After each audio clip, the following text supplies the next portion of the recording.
Always presume competence. Just because someone can't speak doesn't mean that they don't hear you. I'm so glad that came on my timeline.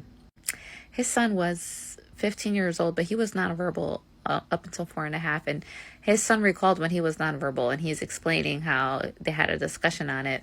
But that part where I stitched, where he's like, always presume competence.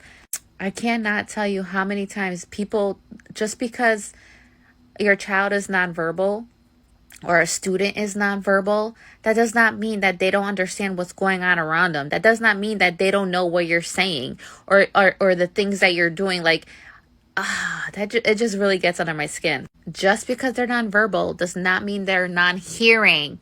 Okay? Yes, they can have emotions. Yes, they could read your energy. Yes, they can hear and understand what you're saying. Receptive language is the first language skill that comes out. So if you're a nonverbal child and you say, oh, open the door, they open the door, they understand what you're saying. Okay? Oh, come over here. They understand what you're saying. They come to you, they give you something. If they respond to whatever you request of, they can hear you and they understand. One of my friends, story time.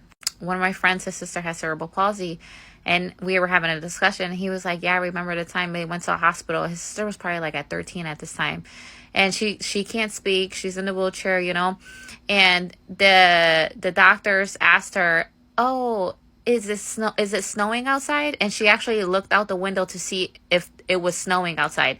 And he said that his mom just started crying because she had no idea that her daughter understood what was being asked of her.